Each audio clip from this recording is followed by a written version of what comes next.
Good evening. Our top stories this hour. The end of a nightmare for a BC couple. Their daughter was missing at sea off the coast of Chile. Plus the illegal election pamphlet. What will it mean to Cash Heat's future? And 2010 Community Gardens, the Olympic legacy that keeps on growing. CBC News Vancouver at 5 with Tony Parsons and Gloria Macarenko. It was 6 weeks of hell for one BC family. Lisa Hanlon was on board a boat off the coast of South America that was 6 weeks overdue until this weekend when the boat turned up in a Chilean port. Alan Waterman has that story. Alan? Tony, Lisa Hanlon was on board this sailboat with 3 other sailing students. They were completely unaware of the extent of the panic they'd caused back at home. Now, Hanlon is 24. She got on board this vessel to learn how to be a skipper. It's a program that was supposed to be a 45-day voyage out of Ecuador heading towards Chile. It was all aboard the SS Columbia. This is a 14-meter steel sailboat used exclusively for training. The boat was supposed to be 45 days. It took 85 days for this journey, much of it becalmed, and much of it under the tutelage of the skipper, Rob Norvid. Now, Rob Norvid told his students, we are becalmed, but we'll get in, and in the meantime, he rationed the food, and he would not let the students use the radio.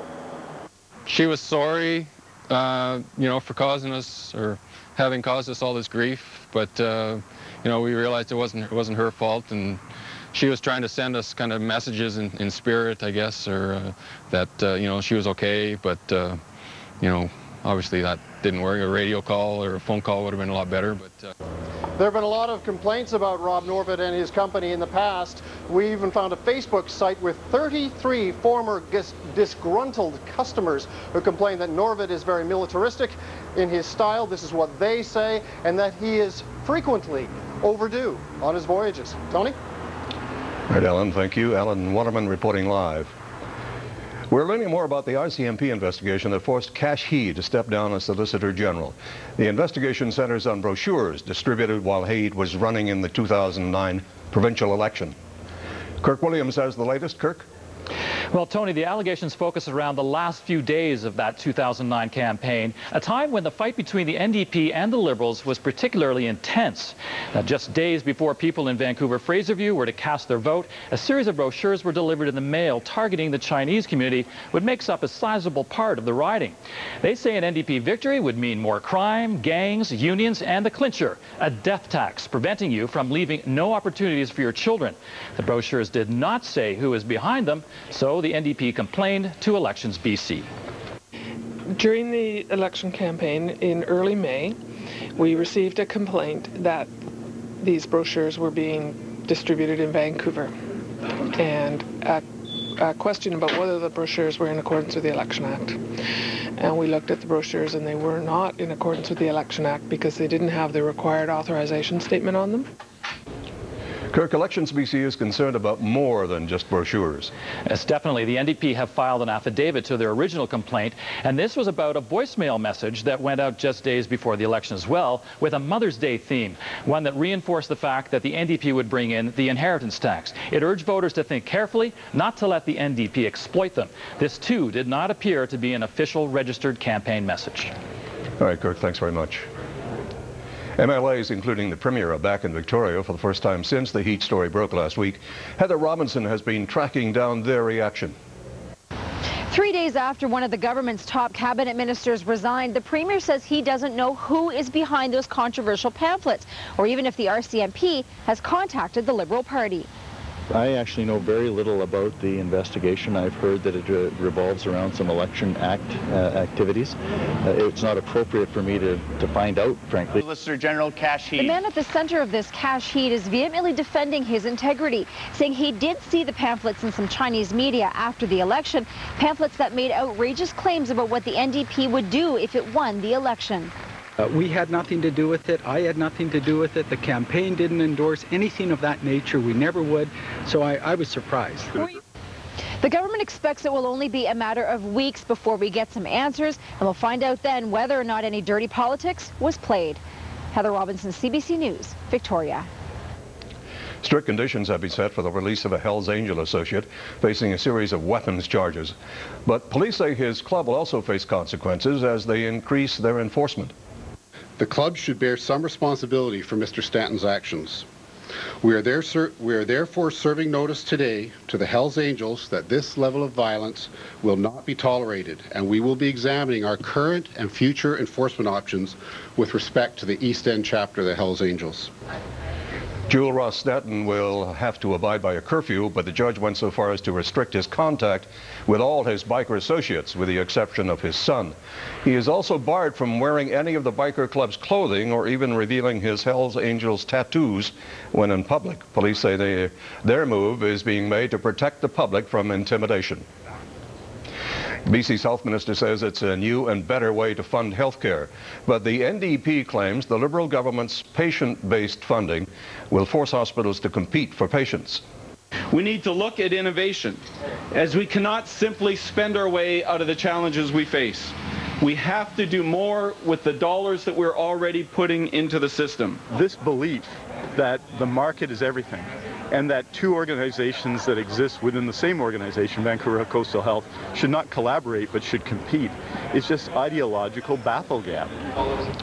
The plan will add $250 million to the system. It will be aimed at creating shorter wait times for breast cancer diagnosis and more hip and knee replacement surgeries. New stats out today show a growth in BC's housing market. In the first 3 months, housing starts in urban areas more than doubled over the same period last year. While the numbers show a dip last month compared to February, they are still up over last year. Since January, 1,063 detached homes have been started in Vancouver. That's compared to just 285 during the same period in 2009. An Olympic legacy project has the city of Vancouver looking a little greener. The city has surpassed its goal of adding 2,010 new community garden plots, but as Teresa Tang tells us, it's a project that can't grow fast enough. It's spring cleaning for green thumbs. With winter behind, it's time to plot the season ahead. In the ground at Strathcona Community Garden, kale, onions, and potatoes are just beginning to grow. It's a great way to connect with community, to actually get my hands in the earth and connect with the food that I'm producing. And it was that idea that sprouted the 2010 Garden Challenge. 4 years ago, the Council of the Day wanted to have 2,010 garden plots by 2010, a legacy of the Olympics. Earlier this year, they did it. The garden at City Hall is full, and there's a waiting list of over 30 people. Meeting your neighbor, but building social capital. Community gardens have actually been shown to do wonders for property values. There are 60 new gardens around the city, some public, but many of them on private property. Some of the food grown here gets donated to nonprofit groups. But ask any gardener, there are downsides too, like thieves who don't plant but pluck anyway. People come shopping here for their groceries, and it's not homeless people, it's regular people. The solution? Let weeds take over so your plot doesn't look too tempting to garden thieves.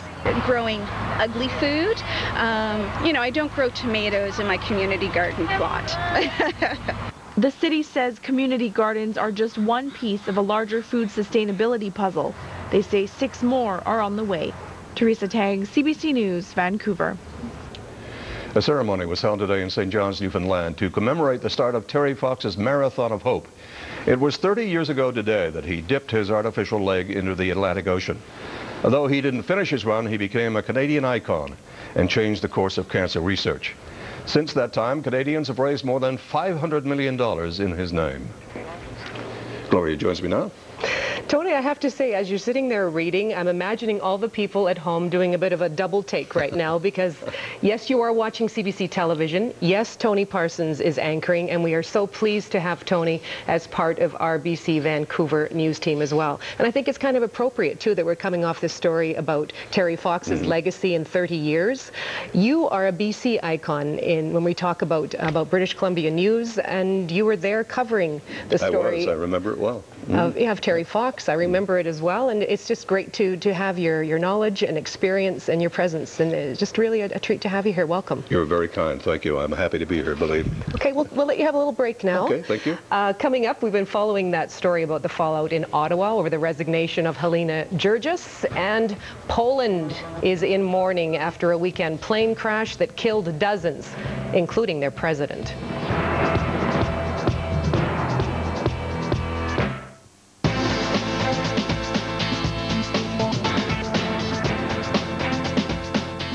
Well, it's Monday, and you know what I have to say? Tony joins us, and it stops raining on me. I think he should stick around. It's actually not bad out here at all. Temperatures today didn't do badly either. A little cooler by the water, but hey, we were expecting that.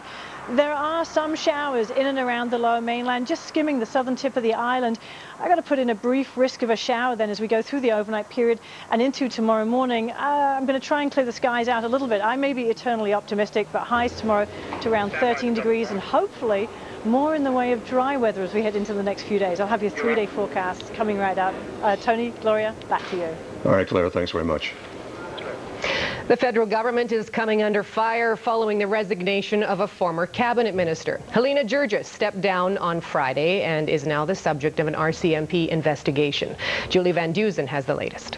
The House returned today after last week's break, with one MP not in her usual seat. Helena Georges used to sit behind the Prime Minister. Now she's been banished to the back of the House as the questions continue to swirl. Kicked her out of caucus, called in the RCMP and the Ethics Commissioner, and Canadians still don't know why. Why was this matter referred to the RCMP?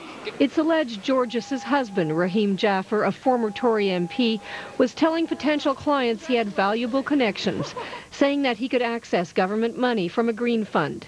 Will the government come clean on all of the dates that their ministers have met with Rahim Jaffer? Jaffer was meeting with ministers, says this MP, and she wonders why. The Minister of Transport and Infrastructure is responsible for administering the $1 billion Green Infrastructure Fund.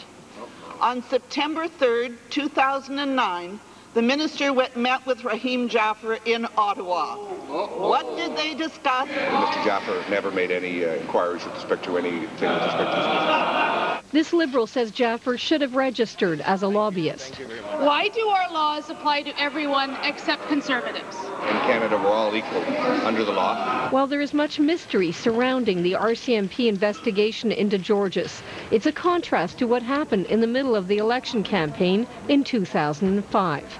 At that time, the RCMP issued a press release saying it had launched a criminal investigation into a leak involving income trusts, even mentioning Ralph Goodale, the finance minister at the time. Then opposition leader Stephen Harper said this. The Prime Minister and others should come clean about what they knew. A cloud will hang over his government until he dissipates the cloud with truth. But so far, no explanations. The RCMP will only say that it was referred the Georges matter by the Prime Minister's office, but it won't say why. Julie Van Dusen, CBC News, Ottawa. Poland is observing a week of mourning following a weekend crash that killed the country's president and dozens of others. Their plane crashed while trying to land in fog in western Russia. The CBC's Adrian Arsenault has the latest from Warsaw. Some key details are starting to emerge for people here. They now know that the president's body will lie in state tomorrow here at the presidential palace. This afternoon, it was revealed as well that the body of the president's wife, the First Lady Maria Kaczynski, was identified. Now, she will be brought back tomorrow, and that sets the stage probably for a Saturday funeral. The family members were insistent. They really wanted the president and his wife to be buried together. In terms of the other 95 people, investigators are saying that as of this afternoon, there were still 9 bodies trapped within the wreckage, so this could take some time. They have found, apparently, a third black box, and so now Russian and Polish investigators are sitting down together, meticulously poring through it, but they continue to say that all their preliminary reports suggest there was nothing technically wrong with the plane. So while Poland mourns, this very young democracy is being put to a significant and really a very unusual test. How does it keep functioning? This is the Polish parliament. By all descriptions in the last few days, it's functioning extremely well. It is very calm, it is very stable, but there is a lot of work to be done, particularly in this room. This is the lower chamber. Remember, Poland lost 18 parliamentarians in that plane crash. If you look down into the chamber, there are wreaths that mark the spots of the parliamentarians who are lost. 15 members of parliament and 3 senators. And of course, there is the president's chair across the way. In terms of replacing the parliamentarians, they've looked at the Constitution, and it is very clear. What they have to do is go back to the party list. Whoever came in second in terms of the number of votes will then take that position. Replacing the president, of course, is much more complicated. There must be new elections before the end of June. Probably those will be called in the next few days. And tomorrow, what they're getting ready for here is a service of commemoration. Adrian Arsenault, CBC News, Warsaw. Coming up, we'll look at what the U.S. president is doing to prevent terrorists from getting a hold of nuclear weapons. Plus, the Canucks are counting down to the playoffs.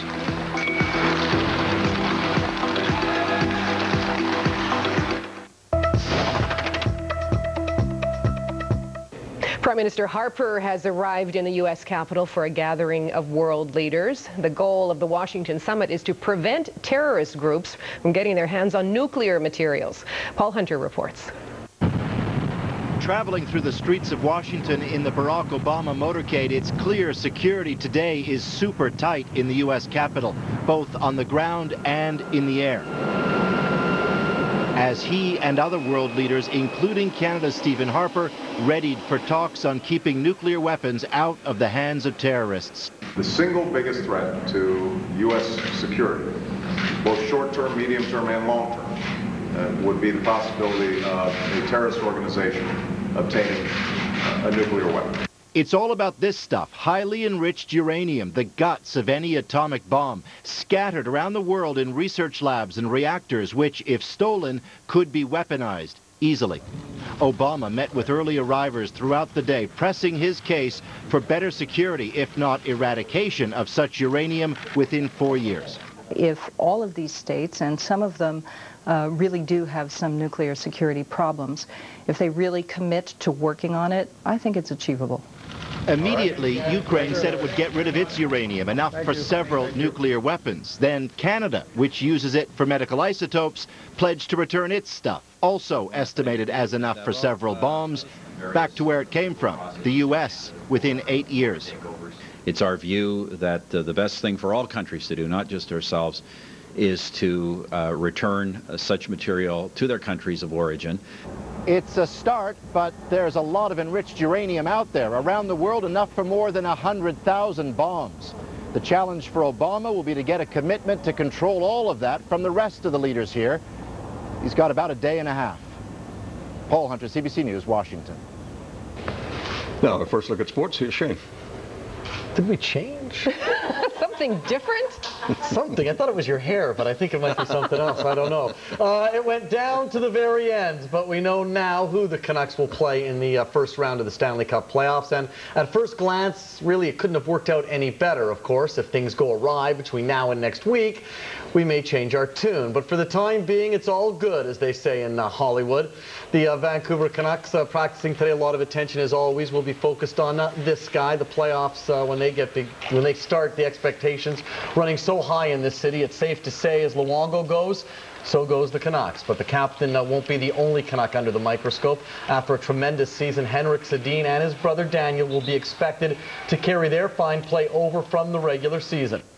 Okay, things get going on Thursday night. Vancouver, with home ice advantage versus the Kings, which means Game 2 will also be played right here in the Lower Mainland at GM Place. Then the series shifts south for Games 3 and 4. That'll go next Monday and Wednesday. And CBC Television, of course, your home for all your Canucks playoff action. The entire series can be seen right here. And again, it all gets going on Thursday. Coming up at about 10 to 6. More on the Canucks Art Ross Trophy winner, Karen Larson, with a full report on the Canucks' first ever major award winner. Plus, we run down the rest of the playoff matchups, and the season over just like that. It seemed like we were just waiting, and now done, and we're ready to get at it again. So we'll I'm see how it ready goes. for it. Your public is waiting. How did the surgery go on the middle finger? You can't really see. Well, I didn't want to say it was the middle finger, so I'll hold up my whole hand. So far, so good. We'll keep you abreast of the situation. Now, I should mention, Canucks getting ready to hit the road for the playoffs. We're going with them. Good. So it's going to be exciting. We'll keep you up to date throughout the playoffs right here on CBC News. Good fun. Thanks, Shane. I look forward to that. Claire will join us in a moment with her forecast. And dozens of New York firemen are injured in a 7-alarm fire.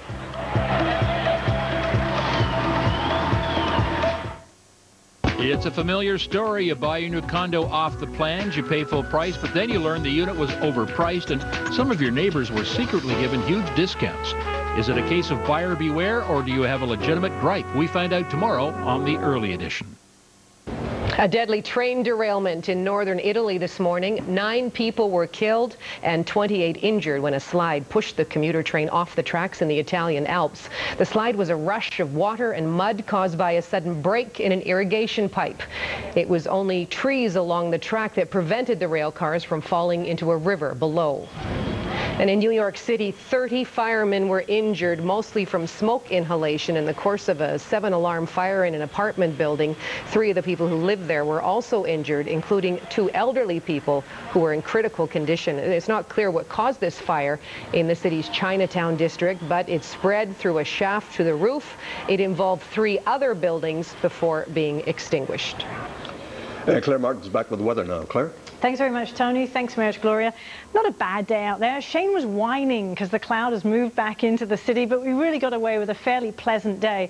Temperatures currently sitting at 12 degrees. Look at Hope, 18 degrees. In fact, Squamish, just around there, got up to 19 degrees. They were the hot spot in Canada, and temperatures were really quite pleasant in through the interior, so not bad. But as Shane, the crack weather weenie that he is, noticed, the cloud is rolling its way up and into the province from the south, and we're seeing some showers as well. So I've got to talk about the risk of showers as we go through the evening period and possibly actually into tomorrow morning.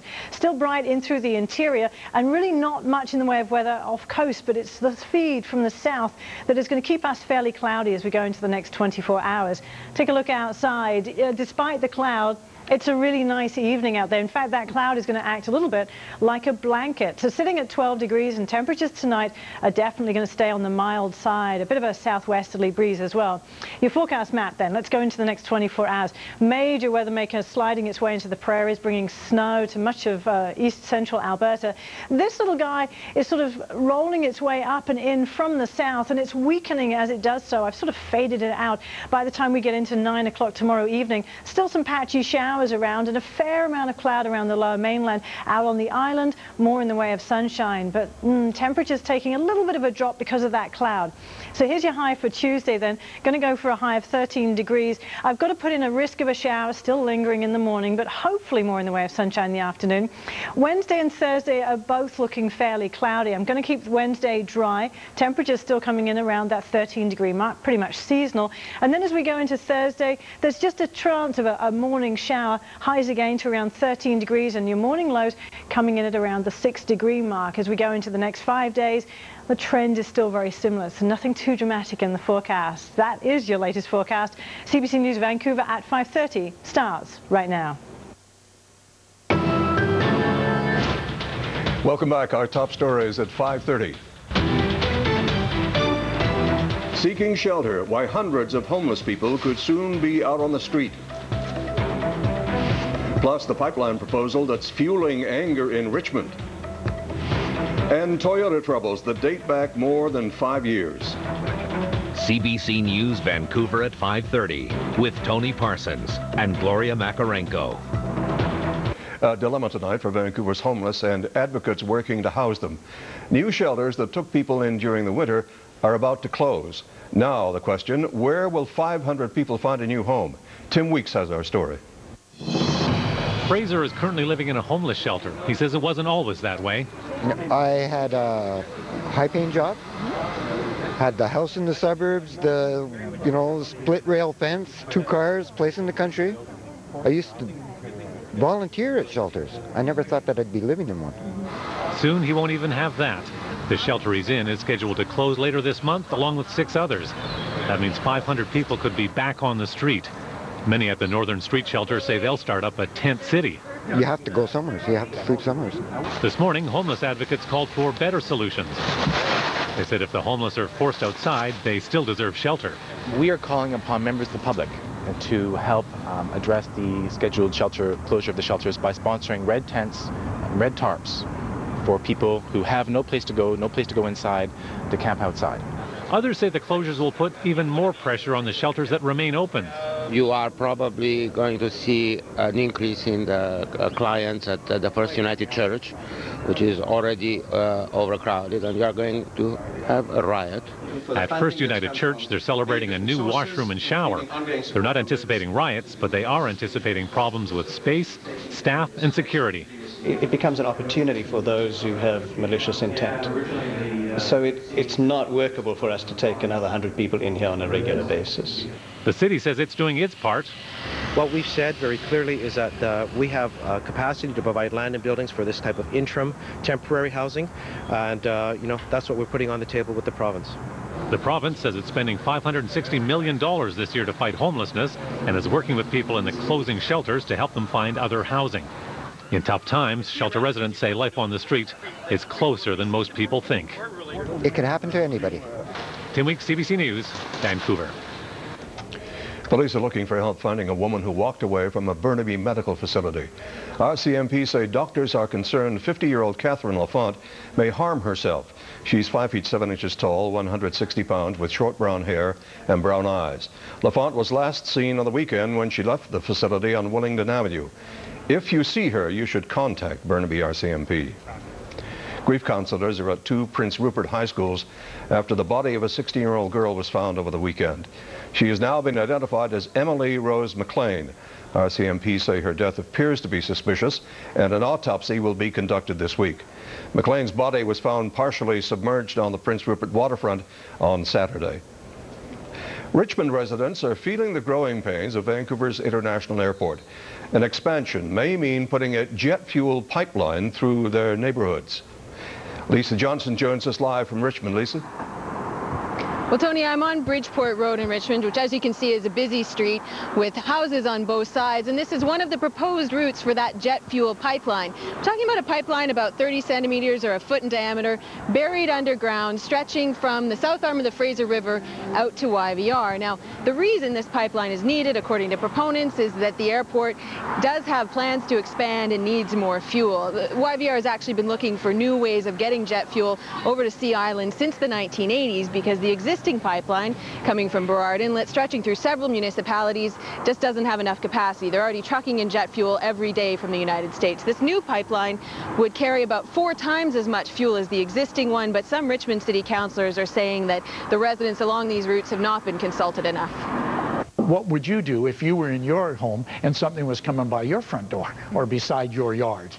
And wouldn't you like to have a say in what goes there, especially if it could have some impact on your place in terms of safety and whether you would like it to go by there or not? Elisa, what does the company say to that? Well, the company does say that in most of the interactions with residents in these years of planning that have gone into this, it has been mostly telling people what it plans to do, but says that is changing now. There's open houses this week as part of the BC environmental process and continuing through coming months where they'll talk to residents about their concerns and hear back from them. And on the table, the company does say is exactly where the route will go and whether it'll go right through here. Tony? Thanks, Lisa. Gloria joins me now with a look at what's coming up. Gloria? Are you settling in? Absolutely. Feeling comfortable? Feel comfortable, Anything I can do for you? Could I have a glass of water? Okay. Water cooler in the studio, please. Well, things are much calmer in Thailand today after a really violent weekend, and protesters just might get what they want. Plus, Toyota troubles may not be so recent after all. Before I knew what had happened, my car literally flew into the tree. I did not have time to put my brake on even. This complaint goes back to 2005.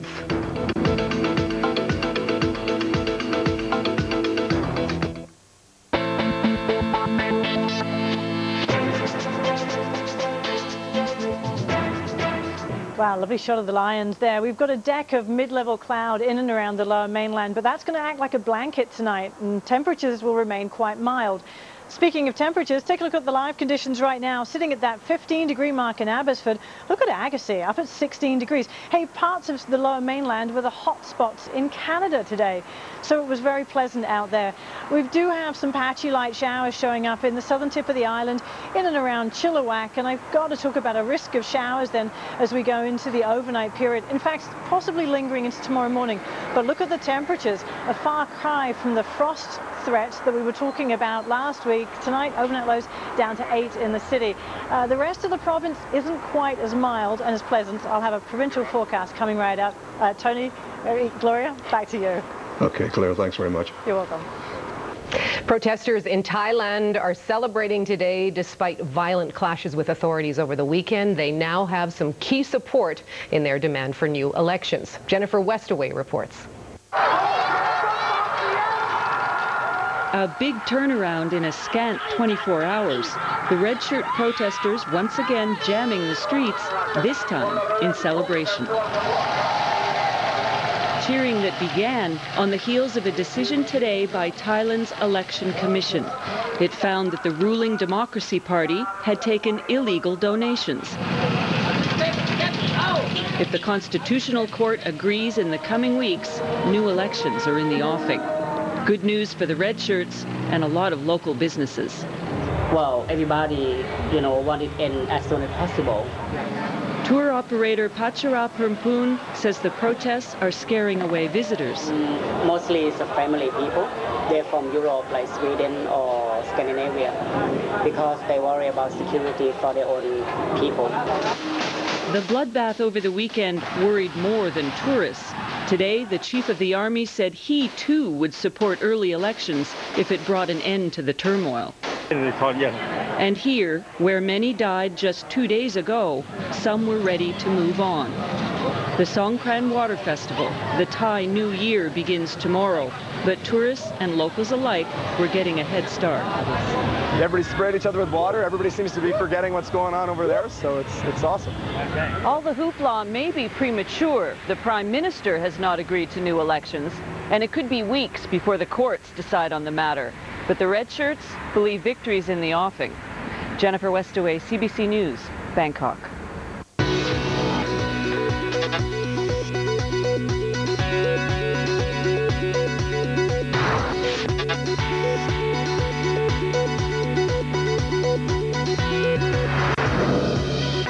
There is more potential trouble for Toyota tonight. The beleaguered automaker is being sued in connection with a crash 5 years ago. And the Canadian couple behind the suit say that the complaints against the company go back farther than previously reported. Susan Ormiston has this CBC exclusive. Before I knew what had happened, my car literally flew into the tree. I did not have time to put my brake on even.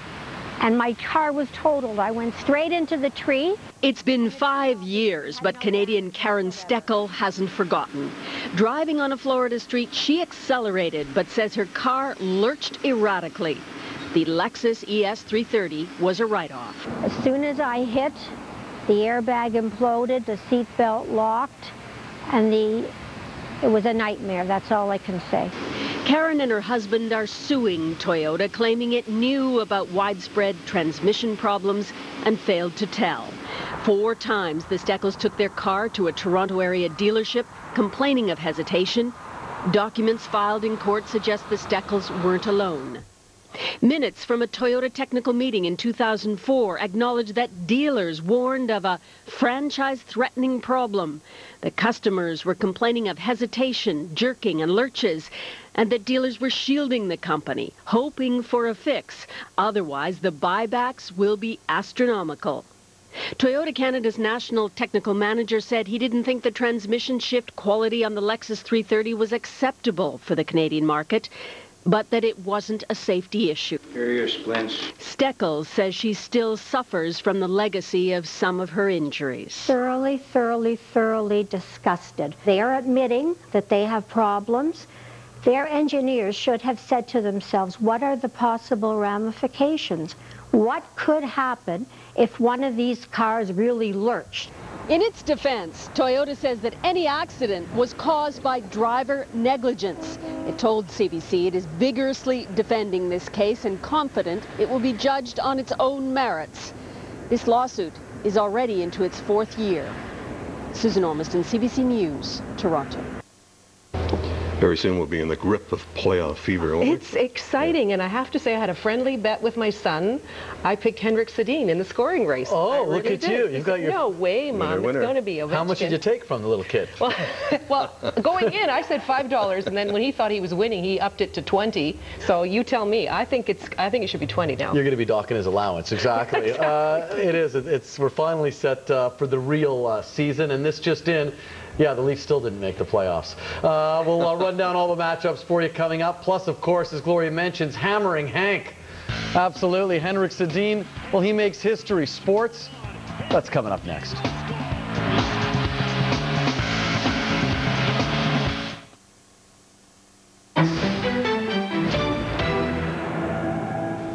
Well, Dean Gunnarsson here is warming up for a variation on the old Houdini escape trick. The one where the illusionist gets locked in a barrel of water and has to escape before drowning.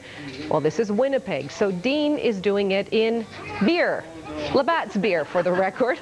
It took him more than 2.5 minutes, but he made it, breathing hard, of course, and smelling of beer. But there was a hole in the top, right? Yeah, like that anyone can do that. He wasn't breathing, though. Please, anyone, could have cut a hole in it. Please. You should see what I do on the weekend. I wasn't even trying it, exactly. It was by accident. What do we got for Henrik Sedin? Yeah, the final tally, 112 points. Alex Ovechkin and Sidney Crosby, well, they finished up with 109 points each. By winning the NHL scoring race, Henrik has accomplished a couple of things. Not only is he the first Canuck to win the Art Ross, but you see, we here in Vancouver, well, we've known for a long time that Henrik is a great player, and now the Swedish star is being recognized by the rest of the hockey world. Karen Larson has more. He said all along that winning the title wasn't a goal, and now that he's actually done it, Henrik Sedin will tell you, in typical humble Hank fashion, that he owes it all to the guys he plays with. I can't say enough about the teammates on the line, the Burr and Danny, all the guys on the team. The last 2 weeks there, it's been a lot of focus on me. It's true the Canucks did at times abandon defense to try and help his cause, and it paid off, especially Saturday when Henrik counted 4 assists. Last game we were obviously focusing on getting him some points, so maybe his line was cheating a little more up ice. But the race wasn't over until Sunday, a day Henrik admits he spent feeling a little nervous, watching both Alex Ovechkin and Sidney Crosby give chase. Danny gave me a heads up halfway through the Pittsburgh game instead of Crosby at 5 points, so it was a little nerve-wracking. His phone has been ringing off the hook since it became official. One of the first to call, Marcus Naslund, who finished runner-up in the scoring race twice. And there was a good number of home country media calling, too, incredulous that the Swede winning the scoring title wasn't someone else.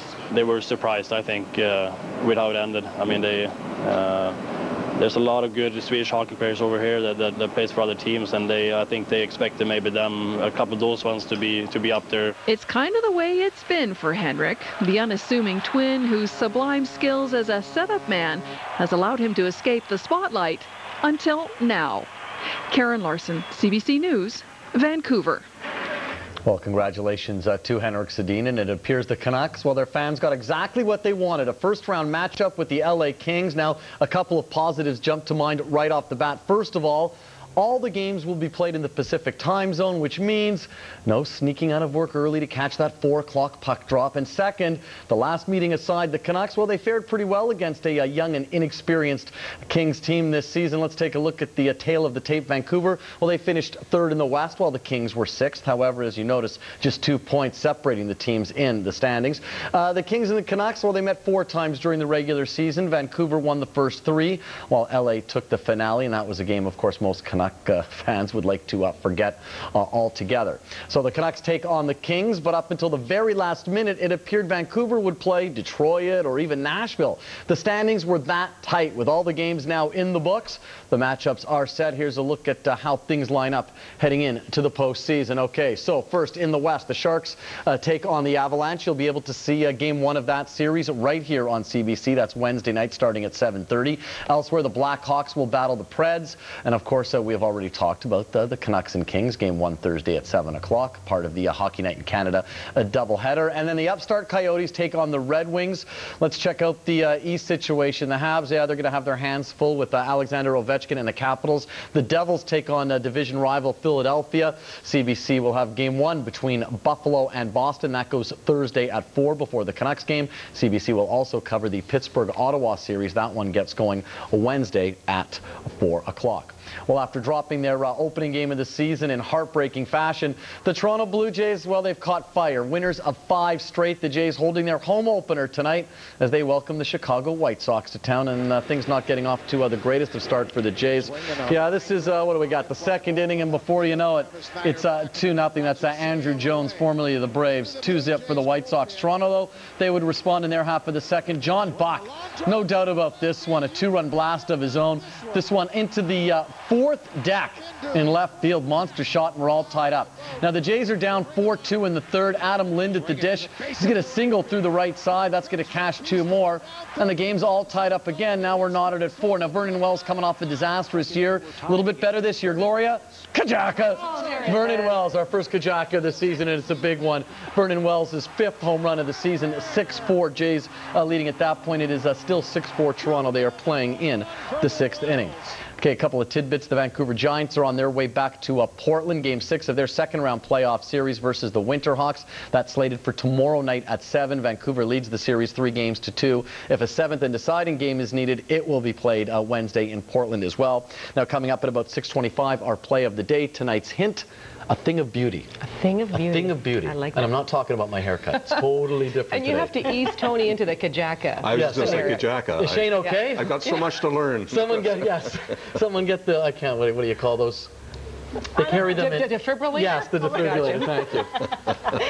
I hope that's what you're talking about. Yes, that's what I meant. Thank you, Gloria. All right, Claire, let's look at the weather. Yes, as we go into the forecast, because I'm nervous as hell as well, my friend. As we go into the forecast, we're looking at just some high cloud around tonight. Temperatures still very much on the mild side, though. The rest of the province, hey, that's not bad. I'll have your provincial forecast right after the break.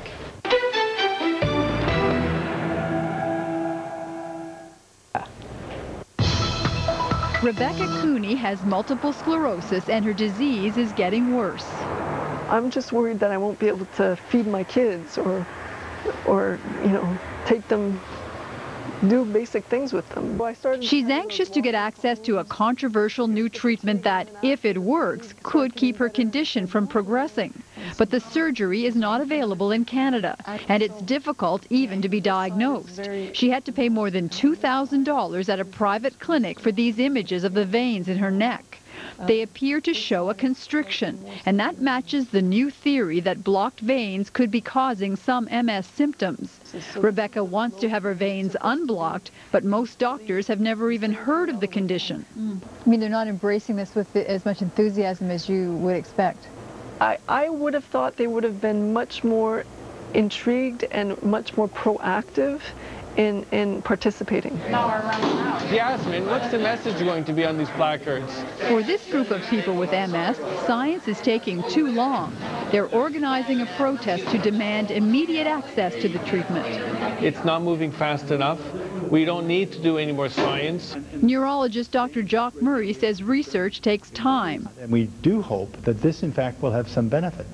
But to know that, we unfortunately have to do the studies to show it. At this clinic in Poland, doctors will do the procedure for $10,000. Pam Monroe came all the way from Calgary for the surgery. So how do you feel? I feel good. I think my energy is really, really good.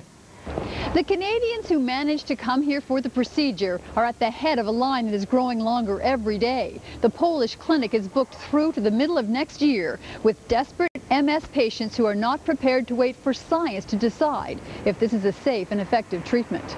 Kelly Crow, CBC News, Katowice, Poland. And Claire's here with the weather. Thanks very much, Tony. The province today, not a bad day. For the most part, most of us saw some sunshine, and there is a little bit of weather making its way in from the south, but the northern half of the country, or the province, really looking not bad. Temperatures, however, still a little on the cool side. Fort St. John only with 2 degrees currently, 5 in Dease Lake. We're into the teens, let's say, the southern quarter of the province, basically into the teens, although Vancouver, out by the water, we suffered a little bit. As we go into the forecast, as I mentioned, there's actually weather making its way up from the south, so I think the northern 2/3 of the province are going to remain quite nice. A fair amount of sunshine and temperatures not too bad. Along the divide, there's just the risk of seeing some late day showers and possibly even some higher alpine flurries. Here's the system sliding its way up from the south, but look how it weakens as it drives its way up through the interior. There are a few patchy light showers showing up in and around what's that, up towards Whistler and Pemberton, but really just light stuff, nothing really too organized at all. And in fact, once you get onto the island, we're into sunshine, so it's not looking too bad at all. I am going to carry a risk, just an outside risk of a shower tomorrow morning in through Victoria, highs to around 13 degrees. Prince George coming in with a temperature of 12 degrees, well above what we've seen of late. And then as you head in through the interior, as I mentioned, just sort of light patchy showers around. Kamloops to 15 degrees and Cranbrook's coming in with a high of 12 degrees. I put in a risk of a morning flurry, again at the higher alpine areas, but really not in the town at all. How's the next few days shaping up? It has to warm up sooner or later, right? Well, as I mentioned, there is a fair amount of weather in through the prairie provinces, but if we push this temperature map forward in time and look at the date stamp, look at the warm air dropping its way into our area from the north, so it will eventually start to warm up. That's your latest weather. I'll be back in a few minutes. CBC News Vancouver at 6 starts right now. Good evening. This is CBC News Vancouver at 6. Welcome to viewers on Vancouver Island watching on Check TV. Our top stories tonight. She's alive. A BC sailor turns up 6 weeks late in a Chilean port. Plus, policing the playoffs. A warning to Canucks fans. And the Terry Fox legacy, the 30-year anniversary of his Marathon of Hope. CBC News Vancouver at 6 with Tony Parsons and Gloria Macarenko. Larry Hanlon admits that some days he feared the worst. And the BC man had reason to. His daughter Lisa was missing for 6 weeks on a boat lost in the Pacific, until the boat suddenly turned up in a Chilean port. Alan Waterman has that story. Alan? Tony, until this weekend, Larry Hanlon was sitting at home in Nelson, unaware of what was happening to his daughter. Just not knowing. There's been no news whatsoever. Larry Hanlon wondered if he would ever hear from his daughter Lisa, until she called on Saturday. The 24-year-old was training to be a skipper aboard the SS Columbia, a steel-hulled 14-meter sailboat. The boat left Ecuador on January 16th for what was supposed to be a 45-day voyage. She phoned us from Coquimbo, Chile, where they had put into port 85 days, I guess, after they had set sail. Much of that time, the ship was becalmed, just floating with the current, completely oblivious to the tsunami warning that went out after the February earthquake in Chile. In the meantime, the husband of another Canadian sailing student on board appealed for help on the web. And if you wish to use your gift to help save lives and bring comfort to others, then please contact me. Lisa Hanlon told her father that the captain would not allow any of the 4 students on board to radio relatives to let them know they were okay. He said he didn't want to waste his batteries, but he had a wind generator and solar panels. The captain and his boat are well known. On the Facebook site Survivors of Rob's Discovery Sailing Academy, 33 disgruntled former customers bitterly complain about Captain Rob Norvid, saying he's frequently overdue on voyages. In 2002, Norvid sailed from Vancouver to Mazatlan. Again, there was no contact for weeks, and he reportedly wouldn't allow the crew to use the radio. A search was launched before he pulled into port. Lisa Hanlon gave her father her own opinions of Rob Norvid. I guess real mean and nasty, berate and mock and scream at the crew. Lisa Hanlon is glad to be off the ship, on solid ground, and shortly headed for BC. Lisa Hanlon is expected to arrive in Vancouver on Friday or Saturday, spend a couple of days with relatives before she reunites with her father in Nelson. Now, she doesn't expect to go on any more ocean voyages anytime soon. Instead, she's headed to Alberta, where she'll be working in a fire tower this summer. Tony? Thanks, Alan.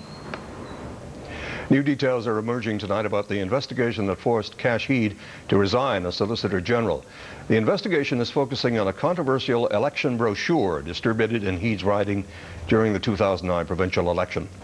Kirk Williams joins us live with those details. Kirk? Tony, it was a no-holds-barred political fight. The city riding of Vancouver-Fraserview was one of the major battlegrounds of the provincial election campaign. Just what weapons were used in that fight are starting to emerge now in this investigation. The key to victory was the Chinese vote, and both the Liberals and NDP knew it. Both sides focused on drugs, gangs, and crime, and both tried to put their candidate forward as the man to deal with it. But now the victor, Liberal Cash Heed, is under investigation for the way his campaign allegedly got its message out. In the final days, NDP candidate Gabriel Liu's campaign was broadsided. Over the top. Yeah. You know, over the top. A double whammy. Hundreds of brochures saying the NDP would legalize drugs, force everyone to join a union, and bring in a death tax. That last point was driven home by an automated phone campaign. It says the NDP will bring in an inheritance tax. The reason why we work so hard is for our next generation. The NDP had no time to fight back. Because our monies were already committed to the final push, we had no money left to go and buy expensive media like radio or television. So we basically had to limp across the line at the end. The problem, the brochure campaign wasn't authorized, illegal under the Elections Act. And they were not in accordance with the Election Act because they didn't have the required authorization statement on them. Today, no one at Cash Heed's constituency office was talking on camera. They did confirm they have spoken with RCMP investigators and that a worker on the Heed campaign was the son of the owner of this company, the Richmond company that printed the brochures. The president told CBC that one of his clients is under investigation, so couldn't comment further. People in the constituency say it's more than Heed's reputation that is damaged, it's politics in general. Somebody's dirtbagging there somewhere. The more and more problems come, the more and more you kind of just give up and, you know, like, what's the point of voting? Well, I think he's doing the right thing because he has probably a lot of respect for his position. Kirk, what could happen to Heed if the RCMP finds something illegal? Well, Cash Heed's campaign pretty well spent all it was allowed to, so if these brochures were in fact part of his campaign and not counted as official spending, that would be serious. Elections BC says an MLA can lose their seat if they overspent their limit or if they're convicted of submitting false or misleading election financing reports. It's all in the hands of the RCMP now. All right, Kirk, thanks. So, what do the Premier and the NDP have to say about yet another Solicitor General being forced to resign? Heather Robinson gathered reaction in Victoria today. Standing with his former cabinet colleagues, Cash Heed seemed like a man just off of a weekend break, not someone at the center of a dramatic political scandal. Getting some great support from my colleagues, great support from my family. But behind the smiles, the Liberals are walking a political tightrope because Heed is the third Solicitor General in 2 years to resign from cabinet because of police investigations. The Premier says he doesn't know whether the RCMP has even contacted the Liberal Party, let alone who might be behind those controversial pamphlets. I actually know very little about the investigation. I've heard that it revolves around some Election Act activities. It's not appropriate for me to find out, frankly. It's up to them to carry out the investigation. Heed says he does remember hearing about the pamphlets in Chinese media after the election, but didn't pay it any attention because he says it didn't come from him or his campaign team. I continue to maintain my integrity. I've done absolutely nothing wrong. I'm very, very confident of that. Mr. Clerk. Surprisingly, the NDP didn't even ask about the Heed issue in question period, focusing instead on other issues like healthcare and education. They say they trust the RCMP investigation will answer their questions. Who paid for them? Why were they, distributed it without being accounted into the campaign? Who was involved in that? How far up, the campaign chain does this go? Does it go all the way up to the top of BC Liberal headquarters? The RCMP investigation is expected to take a few more weeks. Heather Robinson, CBC News, Victoria. Hi, Ralph. As hockey fans gear up for the playoffs, Vancouver police say they are also getting ready. Part of the plan for police could include doing something we saw during the Olympic Games. Rosa Marcatelli is live in downtown Vancouver with the details. Rosa? Well, Tony, Vancouver police say they're looking forward to the playoffs as much as the rest of us, but they're warning hockey fans to keep their behavior in check. Don't drink and drive, don't honk your horns at all hours of the night and irritate residents around the city, but they're also considering something a bit more controversial. Police say they're looking at closing liquor stores early, as they did during the Olympic Games. They want to do that now during the playoffs. If you remember, the VPD asked the liquor board to close liquor stores in downtown Vancouver at 7 p.m. for a few nights during the Olympic Games, and at the time it seemed to work very well. We had massive crowds, we had few problems, and a lot of public support for the idea. But the playoffs are a very different story. For one, the Olympics only lasted a couple of weeks. The playoffs could go until June if the Canucks do very well, and it's not clear if people will support the idea for that period of time, and that's something police are very aware of. We also know that alcohol-fueled violence can lead to more violence in the streets. And anytime you have tens and sometimes hundreds of thousands of people out on the streets, if a majority of them are drinking or some of them severely intoxicated, unfortunate things can happen. Now add to that the added problem of revenue for liquor stores. When police closed down the liquor stores during the Olympic Games, they hated the idea, the liquor store owners. You can bet if they close it during the playoffs, they're going to hate the idea even more. We'll have reaction from them tonight on your late local news. That's at 10:55. Tony? Thanks, Rosa. It's been 30 years since Terry Fox set off on his marathon of hope. In that time, great strides have been made in cancer research. But as Deborah Goebel reports, a quest for a cure is far from over. It was always about hope. When Terry Fox first dipped his artificial leg in the waters off Newfoundland 30 years ago today, he dreamed of raising $1 million for cancer research. 3 decades have passed, and Terry has been gone for a long time now. But the hope he inspired never died. There is the economic legacy, of course. $500 million raised so far. Money that has led to great strides in cancer research here in BC. So there are new chemotherapy drugs and new surgical strategies that are used for osteosarcoma, so it's unlikely that Terry would die if he was diagnosed today. But legacies aren't just measured in dollars. He always kept a positive attitude, and that's what I try and take away from everything that he's done. At 18 years old, Samantha Mattersdorfer was diagnosed with the same bone cancer as Terry Fox. Like Terry, she lost her leg, then the cancer spread to her lungs. Last month, she had a CT scan. It's pretty stressful the night before because you're anticipating what the doctor's going to say. So hopefully I get some good news. I have my test results, and they weren't very good. My tumors had grown. But she has no intention of giving up. It's sometimes very hard. You have your days where you're like, oh my gosh, I don't know if I'm going to get through this. And some days you're like, I kind of want to give up. But then you know at the end that if you don't try and you don't do things, then you're never going to know if it would have helped you or if you would have gotten better. Because like Terry Fox, Samantha knows there is more than one way to run a marathon of hope. Deborah Goebel, CBC News, Vancouver. And Gloria's here.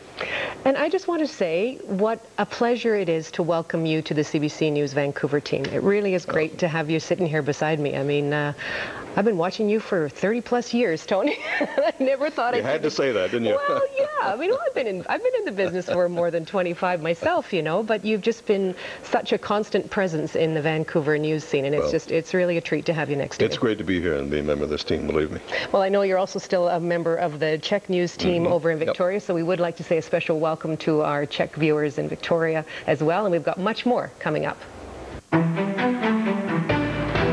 Still ahead, jet fuel fury.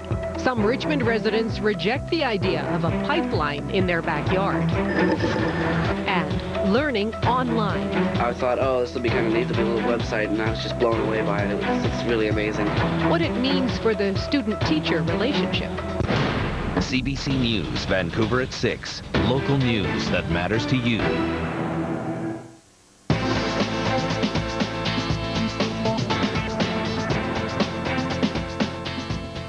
You know, it's looking a little grey out there, but really it's fairly mild still, and we're standing live, or I, the Royal We, are standing live on Georgia Street, and you know what? Cars are going by with their Canucks flags already.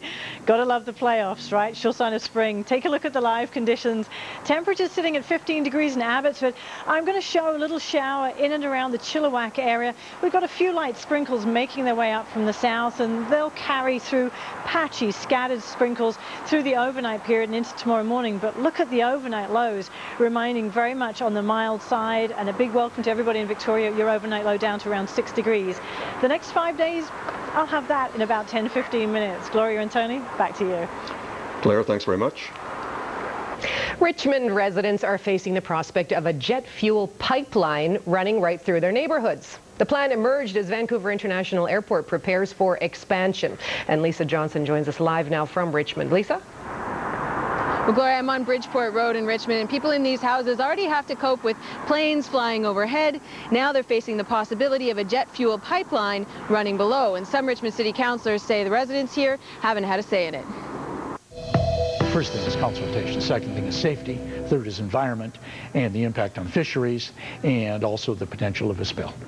Okay. There's 5 major issues that have not been answered. The reason for the pipeline is an airport with plans to grow, which means more planes guzzling more fuel.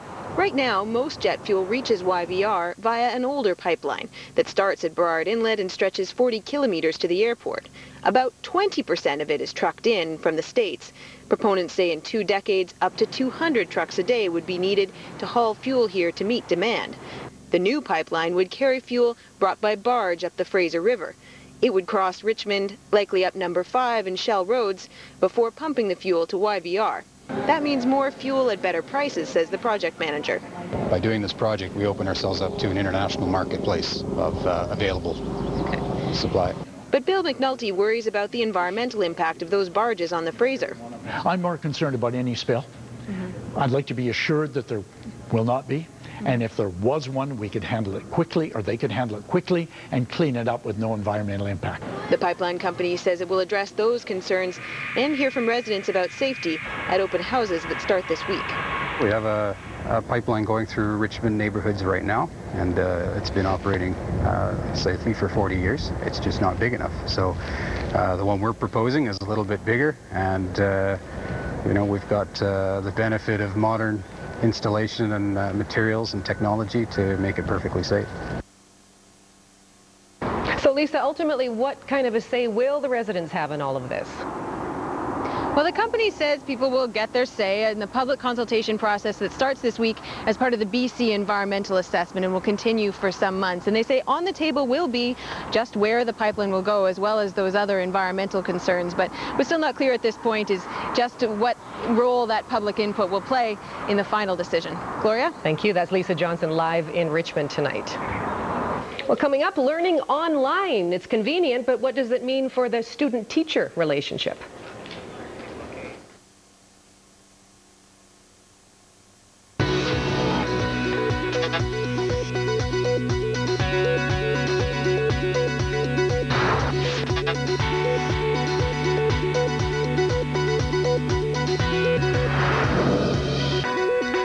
BC's health minister says it's a new and better way to fund healthcare. But the NDP claims the Liberal government's patient-based funding will force hospitals to compete for patients. We need to look at innovation, as we cannot simply spend our way out of the challenges we face. We have to do more with the dollars that we're already putting into the system. This belief that the market is everything, and that 2 organizations that exist within the same organization, Vancouver Coastal Health, should not collaborate but should compete, is just ideological battlegap. The plan will add $250 million to the system. It will be aimed at creating shorter wait times for breast cancer diagnosis and more hip and knee replacement surgeries. Online learning, it's the thing of the future, a huge growth area in education. But what about the working conditions of the teachers who provide the online instruction? Teresa Lalonde has that story. The basement bedroom, a place to sleep, play, and go to school. Right now, I'd probably be sitting in a classroom, desperately trying to take notes and not understanding half the word the teacher's saying because I'm trying to figure out what she said earlier and write it down. Timothy Weaver-Graves is dysgraphic. He struggles to print. For years, he battled the disability and special needs classes. Now he takes grade 8 online. I thought, oh, this will be kind of neat. There'll be a little website, and I was just blown away by it. It's really amazing. Graves types 30 words a minute. He's able to complete assignments on time and now likes school. Special needs is one reason why online courses are soaring in popularity. Other students are upgrading marks or have scheduling problems. In the last 5 years, the number of online students in Vancouver alone has quadrupled to nearly 4,000. The teachers sit here in a section of John Oliver Secondary. Aaron Mueller teaches high school English online. He loves his job, even though he has more paperwork than a classroom teacher. And he works in a cube farm. Privacy is a huge thing in education. You know, when I have a private conversation with a student about an issue related to their learning, I think it's vital that I have the privacy in order to be able to do that. And when you're in a cubicle environment like this, there isn't a lot of privacy. The BC Teachers Federation is looking into working conditions, saying the workplace environment here hasn't kept pace with change. The Vancouver School Board says it expects online learning will only grow. The question is, as it does, what will happen to the teachers' morale? Teresa Lalonde, CBC News, Vancouver. And Claire's back with more weather. It's not looking too bad. Thanks very much, Tony. I'm very nervous next to you, you know. It's not too bad as we go through the overnight period, both for us here in the Lower Mainland, but also on the southern tip of the island. Temperatures tonight very much on the mild side of the seasonal mark, with just the outside chance of showers. Into tomorrow, highs to around 13 degrees. I'll take a look at the 5-day forecast right after the break.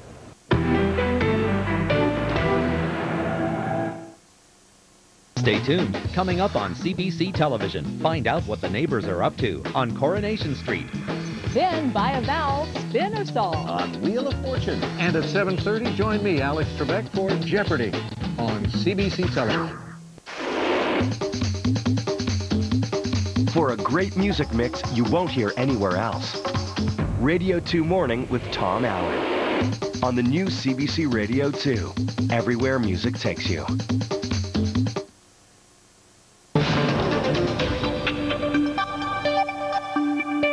Claire's back now with weather. Claire?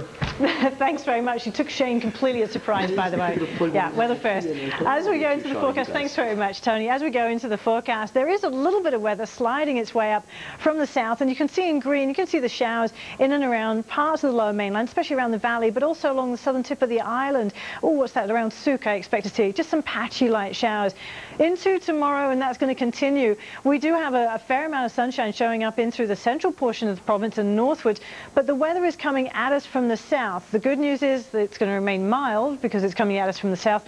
The bad news is it's going to remain a little bit on a mixed precipitation kind of forecast. We've got a chance of seeing some showers on and off for at least another 48 hours.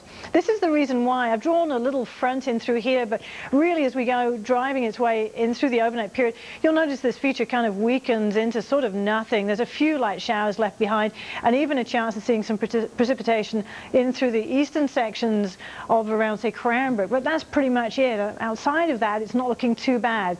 So I'm talking about a chance of showers tomorrow morning, not only for us here in the Lower Mainland, also along the southern tip of the island. Temperatures in the Lower Mainland to 13 degrees, probably a couple of degrees warmer in through Victoria. And then tomorrow night, a bit of a cooler night because we'll see skies clear, but it doesn't last long. Into Wednesday, and we're looking at fairly cloudy skies. Temperatures remaining quite flat Wednesday, Thursday, and Friday, with just a chance of showers Thursday and Friday, and really just the outside chance of showers. As we go in towards Saturday, temperatures recover a little bit, highs to around 14 degrees, which is, what, 2 degrees above seasonal for this time of year. And you know, no more F words in the forecast. No more frost. Oh, I thought it was fog. Oh, I thought it was Foxman, so I was a little concerned as well. Yeah.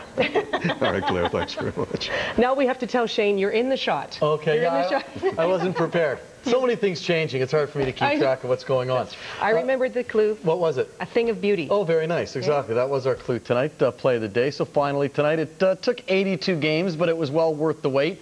The Vancouver Canucks wrapped up their regular season over the weekend, and they did it in dramatic style. We've already talked about Henrik Sedin's performance, but it was his brother that maybe turned in what we believe is the goal of the year. And in case you missed it, see there's Daniel face off in the Flames end.